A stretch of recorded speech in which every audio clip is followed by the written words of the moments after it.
The office was always quieter at this hour. No ringing phones, no clicking heels, no one to look through Marcus like he wasn't there. Just the low hum of the ventilation system, the faint scrape of his cartwheels against marble, and the kind of silence that let a man think too much. Marcus moved through Claire Harmon's office the way he moved through every room on the 42nd floor, efficiently, carefully, without leaving a trace of himself behind. He emptied the wastebasket, wiped down the glass desk, straightened the single chair that someone had pushed an inch out of place. He had cleaned this office more nights than he could count, and in all that time, the room had never offered him anything more than a paycheck. Until tonight. He didn't mean to see it. The bottom drawer hadn't latched properly, and when his cart clipped the corner of the desk, the drawer slid open just enough. A photograph slipped out and landed face up on the floor. Marcus picked it up without thinking, and then he stopped thinking entirely. The photo was old. The colors faded to the warm, dusty tones of a decade gone by. A group of children stood in front of a brick building, squinting against the afternoon sun. Most of their faces blurred together in his memory the way childhood always did. But one face didn't. A little girl, maybe 7 or 8, standing slightly apart from the others, her arms crossed, her chin up, already practicing the art of not needing anyone. Marcus's hand began to shake. He knew that building, he knew that girl, and he had spent the better part of his life trying not to think about what he'd left behind inside those walls. If stories like this stay with you, stories about love, guilt, and the promises we carry longer than we should, subscribe to this channel. There's more coming, and you won't want to miss it. Marcus Webb was not the kind of man people noticed. That wasn't bitterness talking, it was just the truth, and he had made a certain peace with it. He was 41 years old, broad-shouldered, quiet in the way that came from years of learning which rooms didn't want him to speak. He wore the same gray uniform 5 nights a week, pushed the same cart down the same hallways, and clocked out before most of the building's employees had finished their morning coffee. He existed in the margins of a world that was busy looking elsewhere, and most days, that was fine by him. He had Lily. That was enough. His daughter was 9 years old and had her mother's laugh and his stubbornness, which meant she was going to be either remarkable or impossible to live with. Probably both. She met him at the door every evening when he came home, no matter how late, because she had decided at age 6 that she didn't like falling asleep before she'd seen his face. He had tried to break her of it. He'd stopped trying 2 years ago. On the nights he brought her with him to the building, when the babysitter canceled and there was no other option, Lily would curl up on the bench in the service hallway with a book and a pair of earbuds, quiet as a church mouse, pretending she wasn't watching her father work. Marcus knew she was watching. He didn't mind. He wanted her to see a man who showed up, a man who didn't disappear. That mattered more to him than he could ever say out loud. It mattered because he knew what the other version looked like. He had lived it. Meadow Ridge Group Home had been many things to the children who passed through it. Temporary, institutional, occasionally kind, mostly indifferent. Marcus had arrived there at age 7 after his grandmother's health gave out, and he had stayed until he was 15, when an aunt he'd barely known appeared with a custody petition and a court approval and 48 hours notice. 8 years inside the same brick building, sleeping in the same type of bed, eating from the same cafeteria trays, watching kids come and go like the facility was a bus stop, and he was the one always left waiting. He didn't talk about Meadow Ridge. Not to coworkers, not to neighbors, barely even to himself. It was a room he kept locked, and he had been careful for a long time about where he left the key. Claire Harmon's office was the corner suite on the 42nd floor of Alderman Tower, which was the kind of address that told you everything you needed to know about the person inside it. She was 38, and she had built Harmon Capital Group from a 2-person consulting firm into a mid-sized investment company with a reputation for being ruthless in the most technically legal ways possible. People in her industry said she had the coldest risk assessment in the room, which was a compliment in their world. She accepted it as one. Her office reflected her with uncomfortable accuracy. Everything in it was precise, functional, stripped of sentiment. No family photos on the desk, no personal items on the shelves. The decor was expensive in the way that communicated power rather than warmth. Dark wood, clean lines, a single orchid that her assistant replaced every week because Claire didn't notice when things died.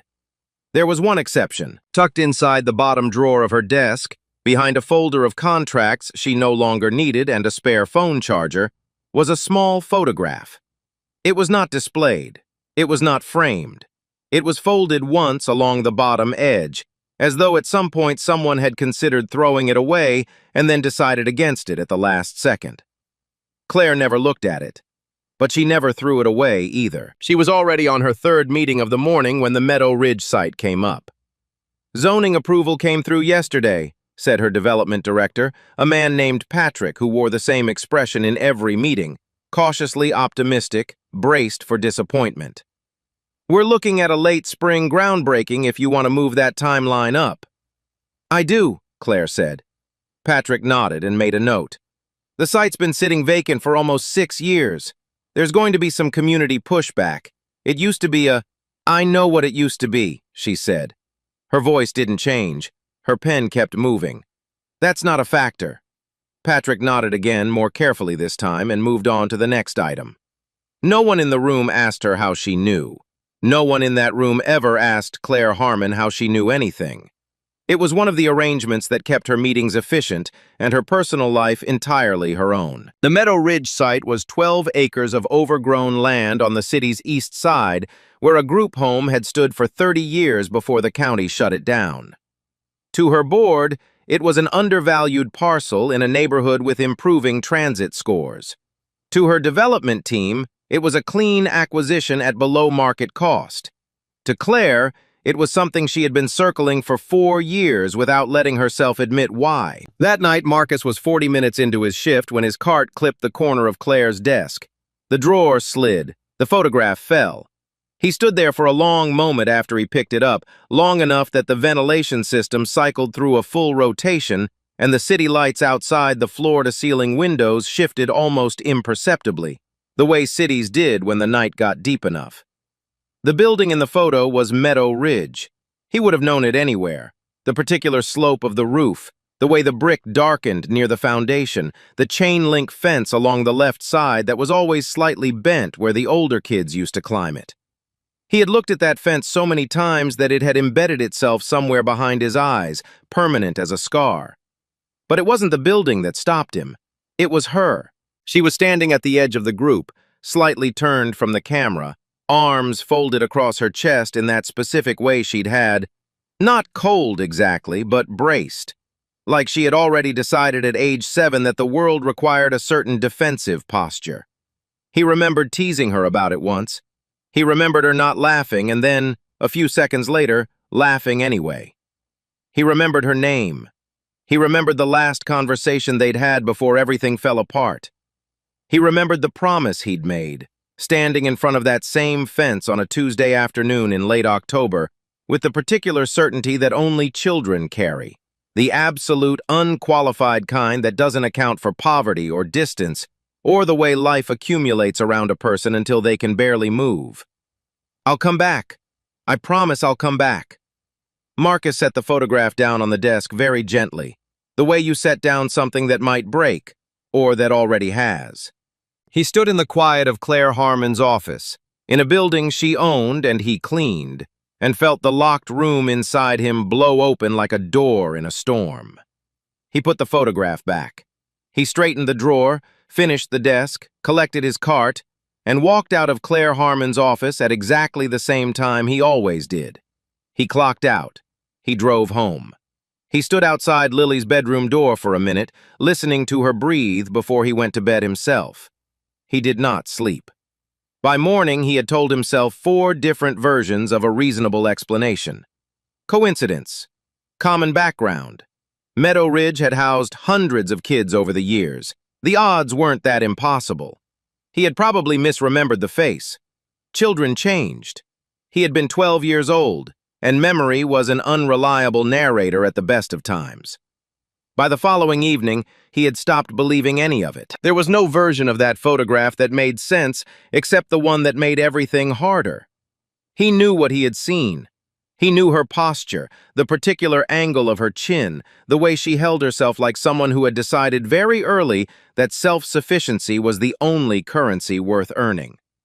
He had spent enough time next to that version of her, young, guarded, quietly furious at the world for its indifference, that no amount of adult polish could erase the outline. The woman whose office he cleaned 300 nights a year was the girl he had left behind. He started noticing things he hadn't allowed himself to notice before. Not intrusively, he wasn't built for that. But the Meadow Ridge site documents left open on her desk some nights. The property maps, the development timelines. The way her assistant sometimes mentioned she'd been in before 7 and left after 10. The orchid she never looked at. The drawer she never left unlocked, except for the one time she had. He noticed that she worked like a woman with something to prove to a room that was always empty. It was Lily who changed things, the way Lily always did, without trying, without knowing, simply by being herself in the wrong place at the right time. She'd come with him on a Thursday, settled into her usual spot on the service hallway bench with a book and her earbuds, when she dropped the book and it slid across the floor and stopped at the feet of a woman in a gray blazer stepping off the elevator at the wrong end of the building. Claire Harmon looked down at the book, then at Lily. Marcus was already crossing the hallway. He crouched down, picked up the book, and handed it back to his daughter. "What'd I say about the bench?" "Stay on the bench," Lily said, with the weary precision of someone who had heard a rule so many times it had lost all moral weight. "So what happened?" "The book had other ideas." Marcus looked at her for a moment. Then he tucked the book beside her, adjusted the jacket she'd bundled into a pillow, and said quietly, 40 minutes. Then we go." Lily nodded and curled back into her corner without another word. When he stood up, Claire was still there. He hadn't expected that. She had the look of someone who had intended to keep walking and found that their feet had briefly stopped cooperating. She said nothing. He said nothing. She turned and walked back toward the elevator. That was the entire interaction, except that it lodged itself somewhere it shouldn't have, in the part of Claire's mind that she tried to keep clear of things that didn't serve a purpose. The night he went back for the photograph, he had not planned it. He had told himself he was just going to look at it one more time, confirm what he already knew, and then close the drawer and leave it alone forever. He had the drawer open and the photograph in his hand when the office light came on. "What are you doing?" Claire's voice was flat, controlled, with a very specific quiet underneath it that wasn't calm at all. Marcus didn't put the photograph down. He turned around.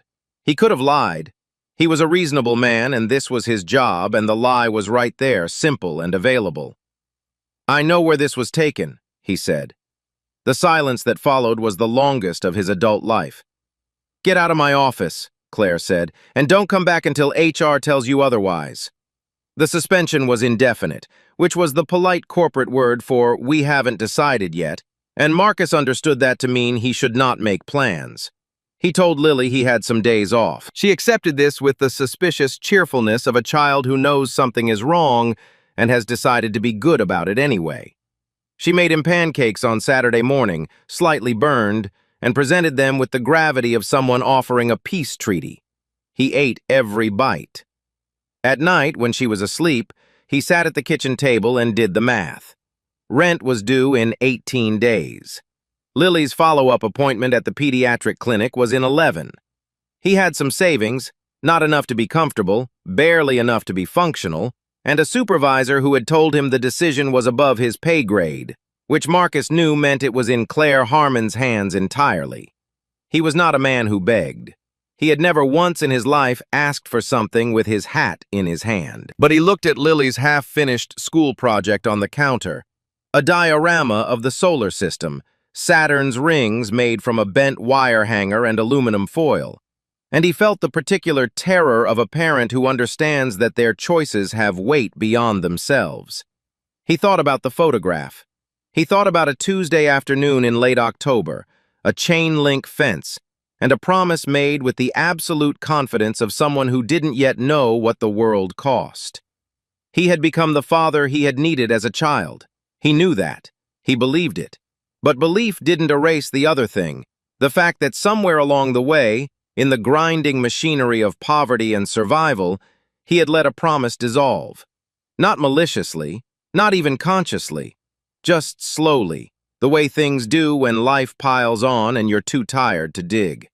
He had built something good with Lily, but goodness in one direction didn't cancel the debt in another. That was the part he couldn't sleep through. Claire had her assistant pull the employment files on all full-time building staff the day after she suspended Marcus. She told herself it was standard protocol. She did not examine that reasoning very closely. His file was thin. The background section listed his childhood as state foster care system, multiple placements, no specific facilities named, just the bureaucratic shorthand that covered a whole landscape of institutional living without describing any of it. She closed the file and set it aside. She told herself the connection was unlikely. The foster system was vast. The fact that she had recognized something in the way he moved, unhurried, eyes that cataloged exits and edges, the particular composure of someone who had grown up in rooms that didn't belong to them, that was projection, nothing more. She signed 2 documents, rejected a contract revision, and sat through a 40-minute call about the Meadow Ridge site's environmental assessment before she allowed herself to think about what had actually happened. The other version, the one she kept returning to against her will, went like this. A man she had never spoken more than 4 words to had been standing in her office holding a photograph that she had carried from city to city for 15 years, and he had looked at her with an expression she didn't have a clean word for. Not pity, not nostalgia, something heavier than both. I know where this was taken. She pulled up the Meadow Ridge site file and stared at the development timeline without reading it. The county had shut Meadow Ridge down 6 years ago, underfunding, a damning state inspection, the particular institutional entropy that came from decades of nobody powerful caring enough to intervene. The building had sat empty since. When the parcel came up for acquisition, Claire had moved on it faster than the numbers strictly required. She had told Patrick it wasn't a factor. She had told herself the same thing. She was beginning to suspect she had been lying to both of them. She did not call HR to accelerate a decision on Marcus Webb's status. She did not look at the photograph again. She closed the file, opened her next agenda item, and spent the rest of the afternoon being exactly as competent and unreachable as she had trained herself to be. But that night, for the first time in a long time, she dreamed about the brick building with the chain-link fence and woke at 3 in the morning with the particular feeling of something unfinished pressing against the inside of her chest, as though it had been waiting a very long time for her to stop moving long enough to notice. HR sent Marcus a message on Monday morning asking him to come in at 2. He arrived in the same clothes he wore to every professional occasion that required him to look like someone who had options. Dark slacks, a button-down ironed the night before, shoes Lily had insisted on wiping down with a damp cloth because she said the scuffs made him look tired. He sat in the small conference room off the lobby and waited. And when Claire Harmon walked in instead of the HR coordinator, he understood that whatever this was, it wasn't standard procedure. She sat down across from him and set a folder on the table that she didn't open. "I'm going to give you the opportunity to explain yourself," she said. "I'd encourage you to use it carefully." Marcus looked at her, really looked at her, in a way he hadn't allowed himself before. Up close, in daylight, the resemblance was no longer something he could rationalize away. It was structural. It lived in the bones of her face, in the particular set of her jaw, in the eyes that were doing right now exactly what they had always done, measuring the room for threats and finding them everywhere. "The photograph was taken at Meadow Ridge Group Home," he said, "sometime around 1996. Based on the fence being intact, they broke a section of it in 97, never fixed it." Something moved across Claire's expression and was gone. That's a very specific detail for someone who claims to have recognized a location by accident. "I didn't claim it was an accident," Marcus said. "I said I know where it was taken." A pause. "I lived there," he continued, "from age 7 to 15. I know every corner of that building. I know the way the light came through the east windows in the afternoon, and why the kids on that side always woke up earlier. I know the cafeteria served the same 3 meals on rotation, and that the rotation was wrong on the board half the time, because whoever printed the schedule never bothered to check. He stopped. I know the girl in that photograph. You don't know anything about me, Claire said. Her voice was perfectly level. There was a green bench, Marcus said quietly, outside the main entrance to the left of the front door. The paint was chipping on the left armrest. You used to sit on the right side because of it. You said the chips looked like a bad decision waiting to happen. The silence in the room changed character entirely. Claire did not move. She was very good at not moving. The stillness had a practiced quality, the kind built up over years of negotiations where flinching cost money. But something behind her eyes had shifted, and no amount of composure was going to put it fully back. That bench was removed in 2003, she said, finally, quietly. I know, Marcus said. I heard about it. Another silence. Longer this time. What do you want? Her voice had changed, not softer but more deliberate, the kind of deliberate that meant something was at risk. I don't want anything from you, he said. I want to explain. There's a difference. Explain what exactly? That you went through my personal belongings? That I recognized you and couldn't pretend I didn't. He kept his voice even. And that I've been carrying something around for a long time that I think you deserve to hear whether or not you want it. Claire pushed her chair back slightly, not standing, not leaving, but creating distance. You don't get to decide what I deserve. No, Marcus agreed. I don't. But I'm going to say it anyway, and then I'll go, and you can do whatever you want with it. She didn't stop him. I was 12 when you came to Meadow Ridge. You were 7. You were angry at everything, which made sense, because everything had given you a reason to be. He kept his eyes level, not forcing the moment into more than it was. You used to eat breakfast early to avoid the noise. I did too. We didn't talk for the first 3 weeks. And then one morning you told me the scrambled eggs smelled like a broken promise, and I laughed so hard I spilled my orange juice, and after that we talked every day. The room was absolutely still. I left when I was 15. My aunt came back. I hadn't seen her in years. She petitioned for custody and the court approved it. I had 48 hours. He paused. I found you before I left, by the fence. I told you I'd come back. I told you I'd write. I told you it wasn't going to be like every other time someone left. He exhaled slowly. And then I didn't. Not because I stopped thinking about it. Because I was 15, and my aunt's apartment was in another state, and I had no money and no phone, and by the time I had any of those things, I had convinced myself that too much time had passed. That you wouldn't remember. That showing up would only make it worse. He looked at her then. I was wrong about all of it. And I'm sorry. Not because I need something from you, just because it's true, and I should have said it a long time ago.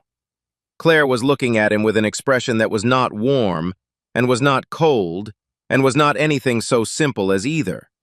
It was the expression of someone trying very hard to stay in a version of the story where they already knew all the endings. You should have thought about that, she said, before you made the promise. Yes, Marcus said. I should have. She stood up. She picked up the folder she'd never opened. HR will contact you by end of week, she said, and she walked out.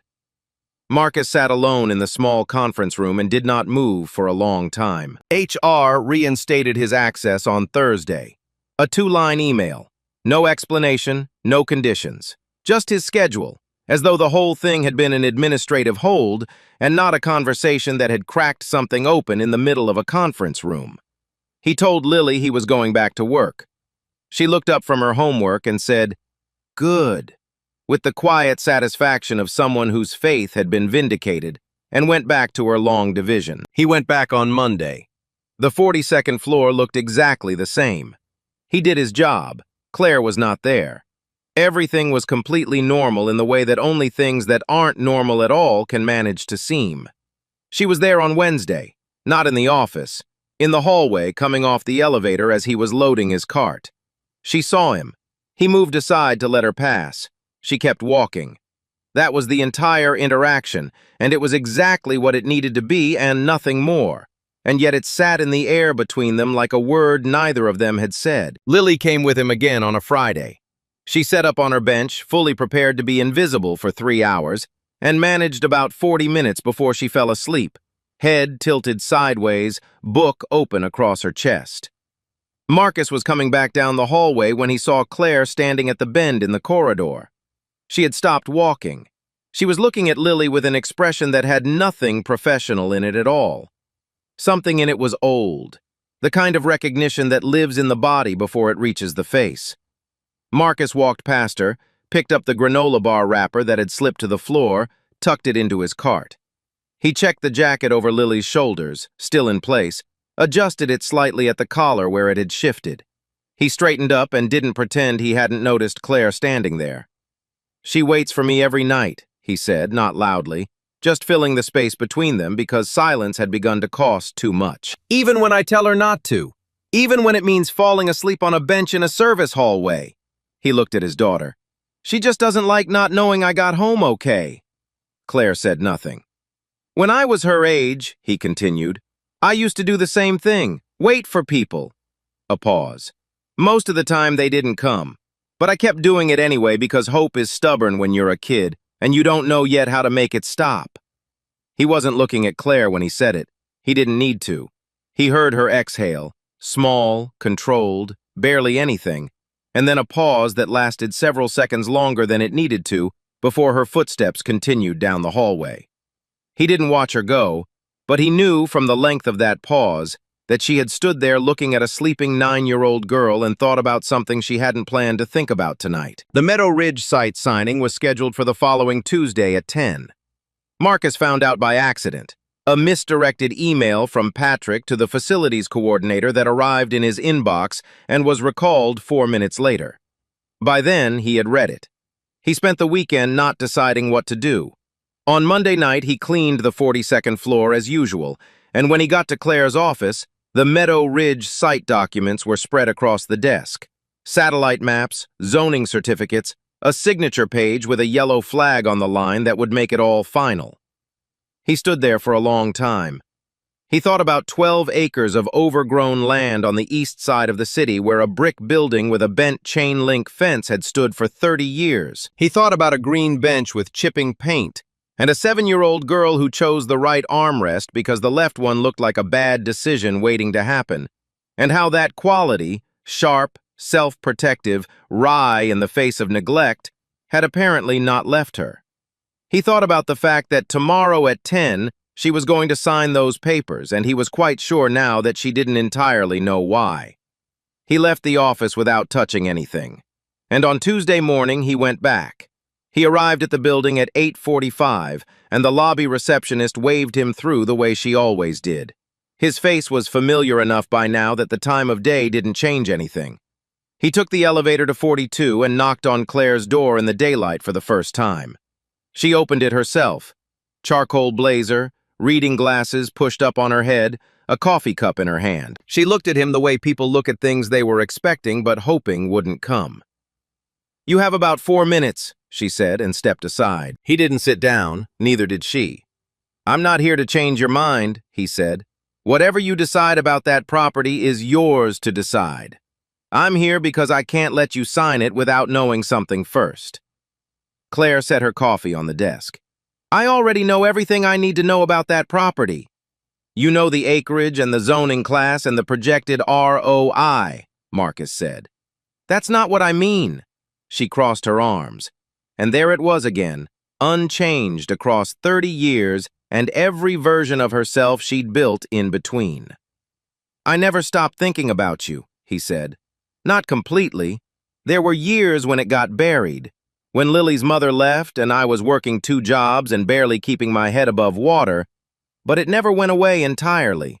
It just lived underneath everything else, the way things do when you don't deal with them." He paused. "I told myself you'd forgotten, that you'd moved on and built something, and the last thing you needed was someone showing up with an apology that was decades too late." "That part wasn't wrong," Claire said. "No," he agreed. "But I used it as permission not to try. And that part was wrong. He held her gaze. I was a 15-year-old kid with nothing.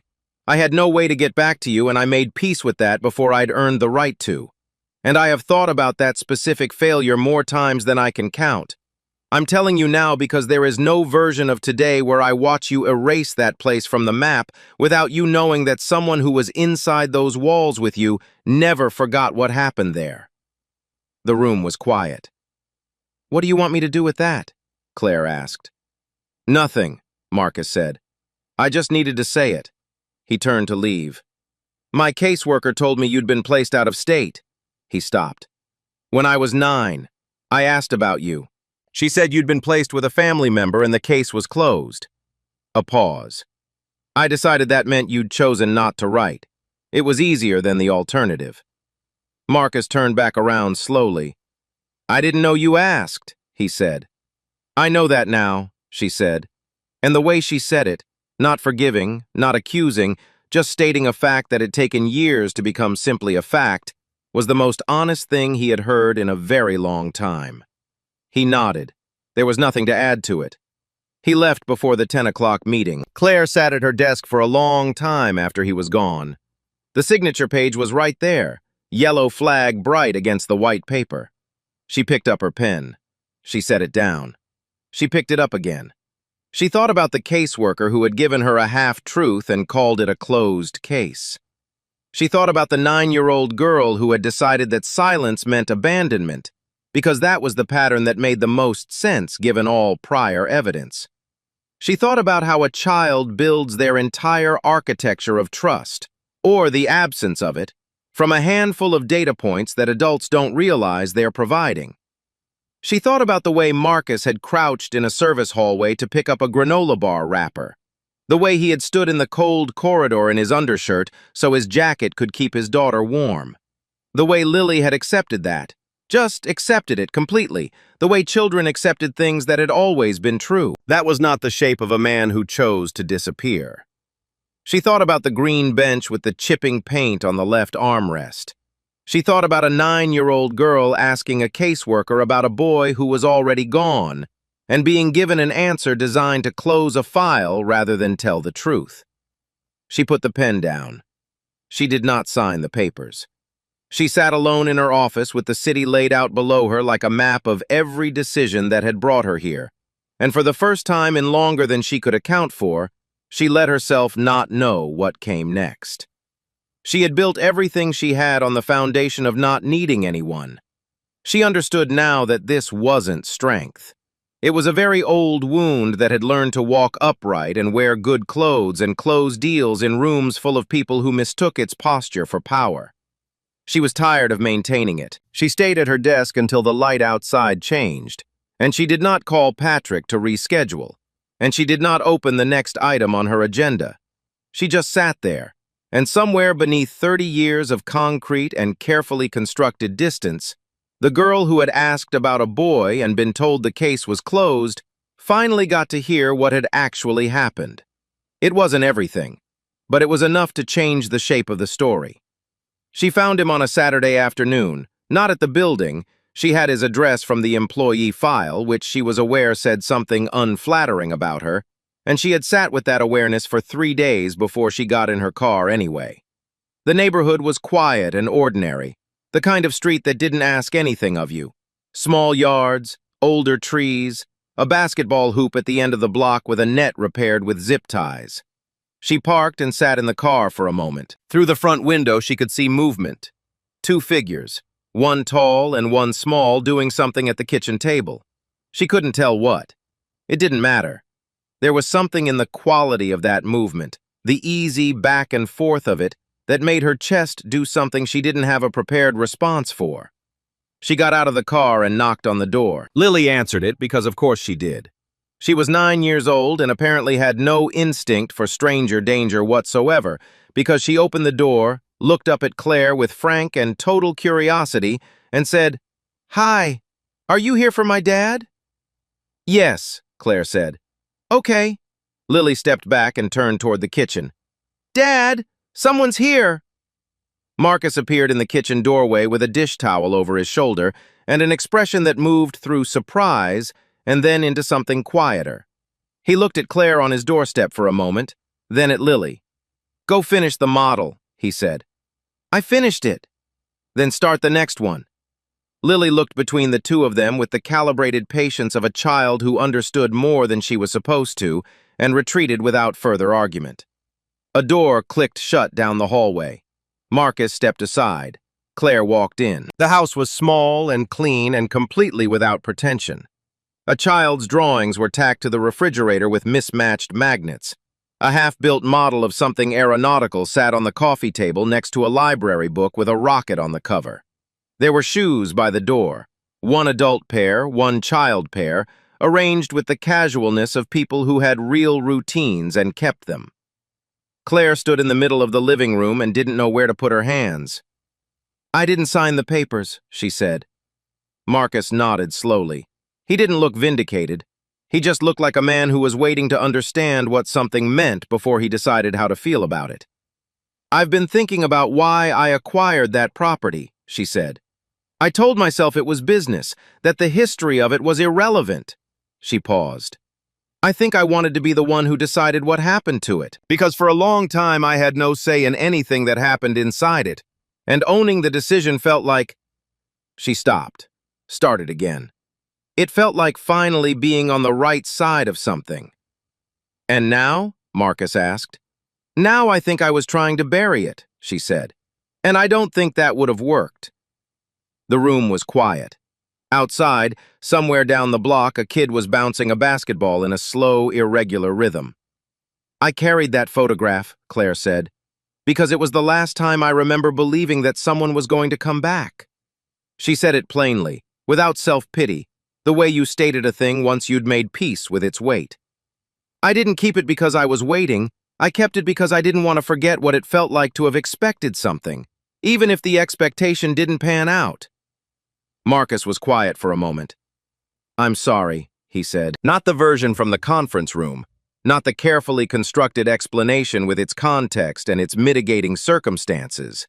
Just the two words, plain and direct, offered without expectation of what they would or wouldn't fix. "I'm sorry I didn't find a way back. You deserved better than silence." Claire looked at him for a long moment. "I know that now," she said, which was not forgiveness, not the complete and tidy kind that resolved everything, but it was something more valuable. It was the end of a story she had been telling herself for 30 years, and the acknowledgement that the true version was more complicated and less damning than the one she had carried. It was enough. For now, it was enough. Lily reappeared 12 minutes later with the transparent impatience of a child who had been patient for exactly as long as she intended to be. She looked at Claire with the same frank curiosity as before, apparently decided something, and held out the model she'd been working on. "It's a Voyager probe," she said. "Do you want to see how the antenna deploys?" Claire looked at the small plastic model in the small outstretched hands and felt something loosen in her chest, something old and braced and very tired of holding its position. "Sure," she said. She sat down on the couch.